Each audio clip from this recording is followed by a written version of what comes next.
Uno de los aspectos para mí más importantes a la hora de modelar en tercera dimensión es tener las imágenes de referencia necesarias para modelar los objetos que deseo modelar. En este caso he encontrado un plano de esta mesita de noche Solferino que tiene las medidas en el alto, en el fondo y en el ancho. Y estas vistas son supremamente fundamentales para un modelado exitoso, fotorrealista y que cumpla con los requisitos, por decirlo así, del fabricante. En vista de eso, entonces, ¿qué he hecho yo para modelar mi mesita de noche Solferino? Lo primero y lo más importante es que he agregado dos planos, o por decirlo así, mi imagen de referencia, donde la he seteado con las medidas en el alto, en el ancho y en el fondo, en una vista frontal, y tenemos una vista lateral que podemos observar acá, donde vemos el fondo del cajón y la forma que tiene la pata. Una vez que yo he seteado mis imágenes de referencia, hago un cubo con las medidas en el alto, en el ancho y en el fondo de mi cajón. Eso con el fin de entender más o menos cómo se comporta mi elemento en un escenario 3D. En este cubo he hecho algunos cortes. Por ejemplo, tengo un corte inferior, que es este que está acá, donde me indica el límite inferior del mueble. Y también he hecho un corte medio donde iría, por decirlo así, la mitad de las gavetas o la mitad del mueble. Eso con el fin de tener una imagen de referencia visual. A continuación, ¿qué he realizado? Bueno, lo primero que hago es entender o intentar entender cómo yo voy a armar este mueble en la vida real. Y en la vida real lo haría tabla por tabla. Entonces, lo que hago es colocar un costado izquierdo. A este costado izquierdo le doy las medidas y le agrego detalles que necesito para que el modelo se vea fotorrealista. ¿Qué detalles? Vamos a aislar este modelo y vamos a verlo. Por ejemplo, en mi modelo 3D he agregado estos cortes que ustedes pueden observar acá. Estos cortes, ¿qué me permiten hacer? Me permiten redondear las aristas o hacerles como si lo hubiésemos pasado una lija y hubiésemos matado el filo. Entonces, de esta manera podemos hacerlo. Hay algo, y es que en 3D normalmente esto se vería así, con cortes afilados. En la vida real esto no sucede. Y por eso en la imagen que nosotros vemos acá podemos ver cómo se ve la captura de la luz acá de una manera muy interesante y muy bonita, lo que hace el fotorrealismo. Entonces, ¿qué queremos? Que la luz la capture de una manera real.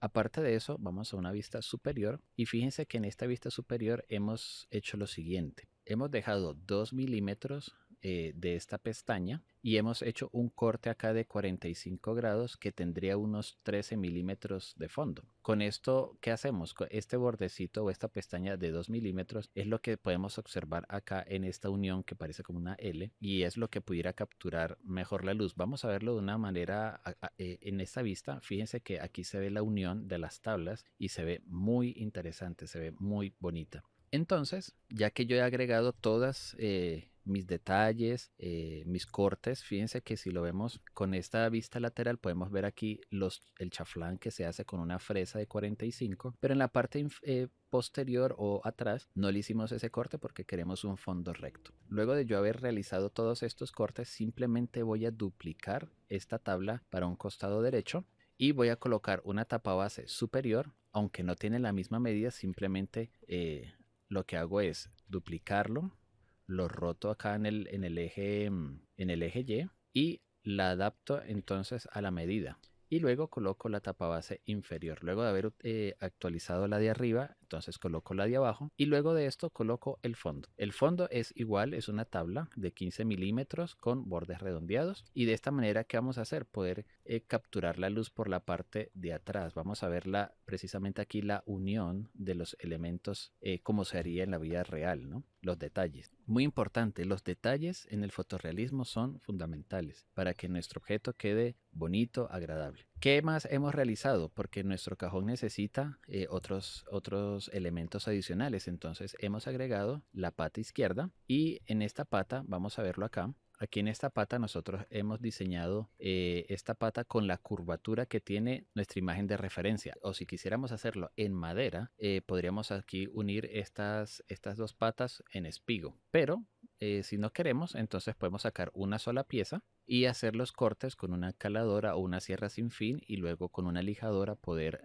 matar bien la curvatura y que quede bien precisa. Note que también hemos agregado los cortes de soporte para generar un bisel agradable a la vista. Aquí están estos dos cortes que pueden darle ese filo redondeado a nuestras patas. Ya como ya la he terminado, ya la he modelado y la he adaptado a mi imagen de referencia, entonces simplemente lo que hago es que la duplico sin necesidad de crear otra tabla adicional. Y para evitar que mi mueble raspe en el piso, le hemos agregado acá unas gomas. Estas gomitas que aproximadamente tienen unos 7 a 1 centímetro de espesor para que mi objeto esté primero elevado del piso por si llega a ocurrir una inundación o algo, el agua pueda seguir. Y lo segundo es que no friccione en el piso. Listo, ya tenemos nuestro cajón. Ahora lo que vamos a hacer es utilizar un sistema de trabajo que tiene Blender para poder trabajar por grupos y de esta manera poder independizar los elementos. Por ejemplo, fíjense que acá yo tengo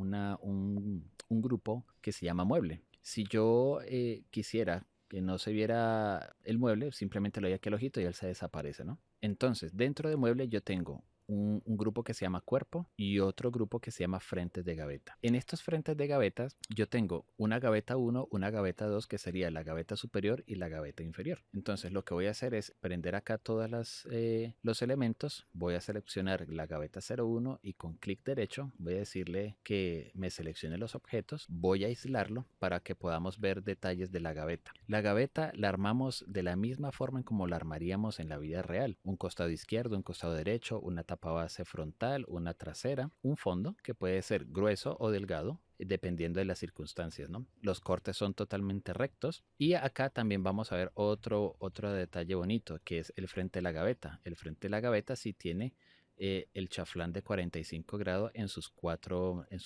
lados. Y aparte de eso hemos agregado acá esta manilla que es una manilla moderna. Y le hemos hecho al frente esta cavidad de unos 3 a 5 milímetros de profundidad para que esta manilla pueda entrar y quede como embutida ahí en el frente de la gaveta y se vea bonito. Para hacer esta manilla lo que he hecho es simplemente cuando lo he estado trabajando selecciono estas caras, lo duplico, G en Z, vamos a ver, ahí está, y lo que hago es generar la manilla a partir de ese modelo, ¿no? Entonces es muy sencillo poder reutilizar los elementos que tenemos para modelar nuestros objetos 3D.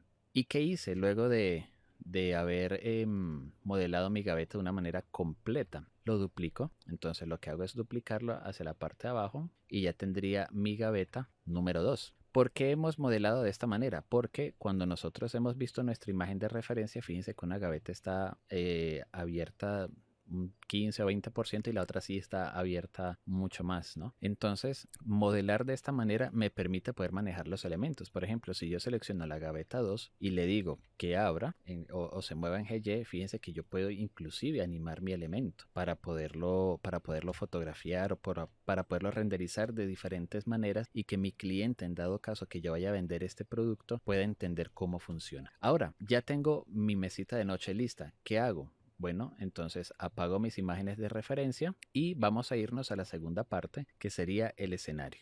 Para la segunda parte, donde debo agregar ya el escenario, las cámaras, entonces lo que vamos a proceder es, número 1, agregar una lona, que es una lona sin fin, se le llama lona sin fin porque tiene esta curvatura, donde no se une la parte inferior con la lateral, no genera una hendidura o una unión vertical. Luego de que he agregado mi lona, procedo a colocar una cámara principal, que es la que nosotros vemos acá, para poder hacer nuestro encuadre. Y procedo a colocar la luz. Entonces, ¿qué hago con la luz? Normalmente utilizo varios tipos de iluminación dependiendo de mi modelo. En este caso voy a colocar una luz trasera que lo que me va a permitir es resaltar los bordes de mi mesita de noche. Entonces, vamos a ver cómo se vería si quisiera renderizarlo. Fíjense, aquí estaríamos viendo unas sombras duras, pero se están resaltando los bordes de mi mesita de noche. Aquí podemos ver cómo la luz se captura de una manera diferente, ¿no? Luego de que yo coloco esta luz luz trasera y me gusta cómo se ve, entonces la apago y coloco una luz superior de relleno. Esta luz superior de relleno apuntaría hacia la lona para generar una luz un poco más general. Entonces aquí estaríamos iluminando, por decirlo así, el espacio de mi lona. Y luego la apago, coloco una luz principal del lado derecho, que es la que podemos ver aquí, una luz principal del lado izquierdo, para que pueda que se pueda iluminar de una manera pareja, ¿no? Inclusive lo podemos ver aquí en las sombras, es la misma proporción la sombra, el mismo grado de la sombra, tanto del lado izquierdo como del lado derecho, y la misma intensidad. Y lo que hago es calibrar cada luz dependiendo de lo que quiera mostrar. En este caso yo quiero un render tipo catálogo, como es el que hemos estado viendo acá, que se ve todo iluminado y resalta de una manera atractiva nuestro modelo 3D. Luego de que he calibrado toda mi iluminación y he podido entender que me gusta, entonces ya le puedo dar forma a mi objeto. Por ejemplo, este render que nosotros estamos viendo acá en el viewport sería esta captura, que es una captura frontal. Pero si yo quiero voltearlo, o sea, girar mi mueble, como lo haría en un escenario, entonces no tengo necesidad de ir cogiendo pieza por pieza para girarlo. Simplemente me vengo aquí a mueble, porque recuerda que ya tengo todos mis grupos internos. Le digo seleccionar. Fíjense que también se seleccionan las gavetas. Y lo que hago es vista superior, roto en Z. Normalmente lo suelo hacer con 30 grados y aquí podemos ver la captura. Esta captura, ¿cuál sería? La que seguiría aquí en nuestro plano, que sería esta. Y así podemos ir jugando con nuestro modelo, tomarle diferentes fotografías, diferentes objetos, inclusive podemos capturar la forma de la manilla. Entonces nuestro objetivo es poder mostrarle al cliente la mayor variedad de fotografía posible, que pueda entender qué se le va a entregar, cómo se le va a entregar y que de esta manera nuestro cliente quede satisfecho. Lo más importante de todo es que todos quedemos satisfechos. Bien, esto era todo por nuestro episodio número 1 de esta mesita Solferino. Es una mesita muy agradable, bonita, fácil de hacer. Espero que les haya gustado y nos veremos en una próxima. Chao, chao.